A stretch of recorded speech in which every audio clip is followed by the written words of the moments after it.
मकबूजा कश्मीर में पाकिस्तान के यौम आज़ादी पर श्रीनगर में पाकिस्तानी परचम लहराए गए। पाकिस्तान के यौम आज़ादी पर श्रीनगर में आतिशबाजी भी की गई। कश्मीरियों ने पाकिस्तान के हक में और भारत की मुखालफत में नारे लगाए। कश्मीरी कल भारत के यौम आज़ादी को यौम स्याह के तौर पर मनाएंगे। मकबूजा कश्मीर में पाकिस्तान के यौम आज़ादी पर श्रीनगर में पाकिस्तानी परचम लहराए गए।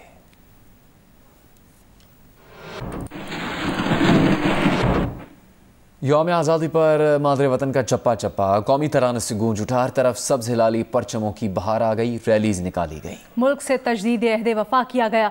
मुल्क की सलामती के लिए दुआएं की गई। फैसलाबाद, गुजरांवाला, छंग, मुल्तान, फरगढ़ में 140 फीट लंबे और 70 फीट चौड़े परचम की नुमाइश की गई। दरबार बाबा गुरु नानक करतारपुर में यौम आज़ादी का केक काटा गया। मीर बनेगा पाकिस्तान। सक्खर में 300 फीट बुलंद, 84 फीट लंबा और 56 फीट चौड़ा कौमी परचम लहराया गया। हैदराबाद में हिंदू बरादरी ने मंदिर को पाकिस्तानी झंडियों से सजाया और खुसूसी दुआएं भी की। लाड़काना, जेकबाबाद, मीरपुर खास, बदीन, थरपाकर और सिंध के दीगर शहरों में कौमी तराने की गूंज में परचम कुशाई की गई। कायदे आजम रेजिडेंसी सियारत में परचम कुशाई की पुरवकार तकरीब हुई। चमन, नसीर आबाद, हब, खुजदार, चागी, तफ्तान, खारान समेत सूबे भर में तकरीबात और रैलियां निकाली गईं। नौशहरा, चारसद्दा, सवात, लोयरदीर, टांग, खैबर, बाजोड़ समेत खैबर पख्तूनख्वा भर में परचम कुशाई की गई। जश्न आज़ादी पाकिस्तान के मौके पर आज़ाद कश्मीर के दारुल खिलाफे मुजफ्फराबाद में ऐवान सदर में वजीर आजम सरदार अब्दुल क़य्यूम ने परचम लहराया। मीरपुर, नकियाल, समाहनी, बाग समेत आज़ाद कश्मीर भर में तकरीबात हुई।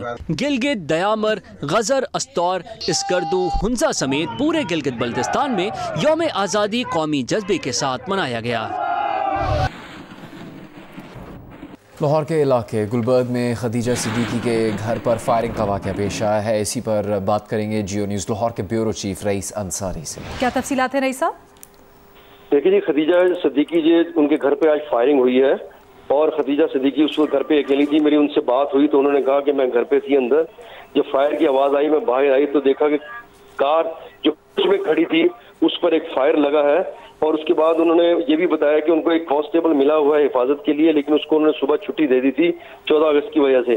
उन्होंने जो पुलिस को एक दरखास्त दी है उसमें ये लिखा है कि नामालूम अफराद ने फायरिंग की है, लेकिन मई 2016 में उन्होंने एक इक़दाम कत्ल का मुकदमा दर्ज कराया था और लिहाजा उनकी जान को खतरा है, उनकी हिफाजत की जाए और कार्रवाई की जाए। जी ठीक, रईस साहब बहुत शुक्रिया इस मालूमात के लिए।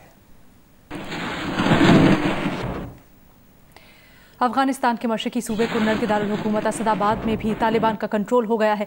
तालिबान काबुल से अब सिर्फ 9 किलोमीटर की दूरी पर है। तालिबान के कंट्रोल वाले सूबाई दारुल हुकूमतों की तादाद अब 20 हो गई है। अफगान सदर अशरफ गनी ने कौम से खिताब किया। इस्तीफे पर बात से गुरेज करते हुए कौम को दिलासा दिया कि तालिबान के खिलाफ फौज को मुतहरिक किया जा रहा है।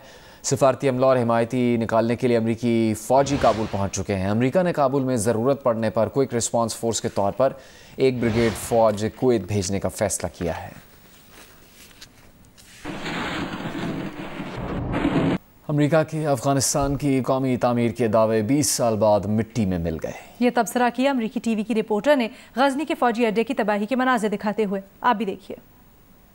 चारों जानिब उड़ती धूल मिट्टी, बर्बादी की दास्तान। क्या अफगानिस्तान के कौमी तामीर के अमरीकी दावे भी गजनी फौजी अड्डे पर बर्बादी के इन मनाजिर की मानंद धूल मिट्टी हो गए? क्या अमरीकी फौज के अफगानिस्तान में 20 साल बेमकसद बेनतीजा साबित हुए? अमरीकी टीवी रिपोर्ट के मुताबिक 20 साल पहले अमेरिका जिस निजाम को तबाह करने आया था, तालिबान की कामयाबियों के बाद वही निजाम आज दोबारा अफगानिस्तान में कायम होता नजर आ रहा है। गजनी शाहराह से गुजरते हुए हर जानिब तालिबान के झंडे नजर आते हैं। रिपोर्ट के मुताबिक खवातीन के हुकूक से मुताल्लिक खदशात के सवाल पर तालिबान रहनुमाओं ने जवाब दिया कि अब वो बदल चुके हैं, वो 2001 के तालिबान से मुख्तलिफ हैं। ताहम दूसरी जानिब असातिज़ा का कहना था कि बच्चियों को दुनियावी नहीं सिर्फ दीनी तालीम दी जाएगी। अमरीकी सहाफ़ी ने बच्चियों से सवाल किया कि वो स्कूल जाएंगी तो उनका कहना था कि हरगिज नहीं, क्योंकि तालिबान कहते हैं कि बच्चियों का स्कूल जाना बुरा है। अमरीकी सहाफ़ी ने गजनी बेस पर तैनात एक साबिक फौजी के हवाले से कहा, कौमी अवामी तहरीक के सरबराह अयाज लतीफ़ विलेजर से उनके घर पर जमीयत उलमा इस्लाम के जनरल सेक्रेटरी मौलाना राशिद महमूद सुमरो ने मुलाकात की। आइंदा इंतखाबात पर मशावरत की गई। अयाज लतीफ़ वलीजू ने कहा कि सिंध की ज़मीनों, जजीरों और वसाइल की हिफाजत करेंगे। मौलाना राशिद महमूद सुमरो ने कहा कि अहम शख्सियात और जमातों को मुश्तरका हिकमत अमली के लिए आमादा करेंगे। वज़ीर दाखिला शेख रशीद अहमद ने कहा है, पाकिस्तान हमसाया मुल्कों के साथ अमन का ख्वाहिशमंद है। मुल्क की हिफाजत के लिए किसी कुर्बानी से दरेक नहीं किया जाएगा। वो वाघा बॉर्डर पर पंजाब रेंजर्स की जश्न आज़ादी की तकरीब से खिताब कर रहे थे। रेंजर्स जवानों ने इस मौके पर पाकिस्तान जिंदाबाद के नारे लगाए। वज़ीर दाखिला ने रेंजर्स के जवानों के जज्बा हुब्बुल वतनी को खिराज तहसीन पेश किया।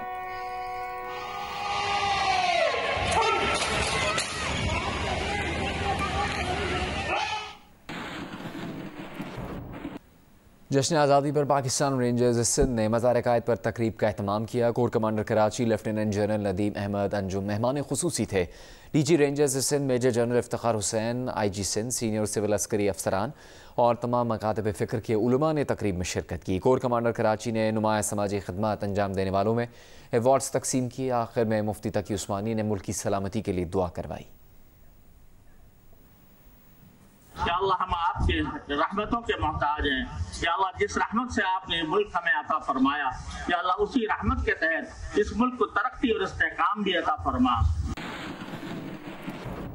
पाकिस्तान के यौम आज़ादी के मौके पर दुनिया की बुलंद तरीन इमारत बुर्ज अल खलीफा को भी पाकिस्तानी परचम के रंग में रंग दिया गया।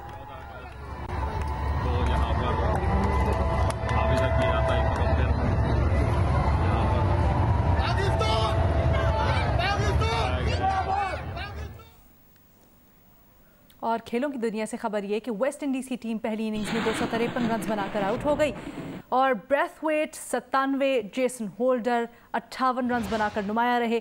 शाहीन आफरीदी ने 4, मोहम्मद अब्बास ने 3 खिलाड़ियों को आउट किया। फहीम अशरफ और हसन अली ने 1 विकेट हासिल की। वेस्ट इंडीज़ ने पाकिस्तान के खिलाफ 36 रन की बढ़तरी हासिल कर ली है। पाकिस्तान ने पहली इनिंग्स में 217 रन बनाए थे। पाकिस्तान की दूसरी इनिंग्स में बैटिंग जारी है।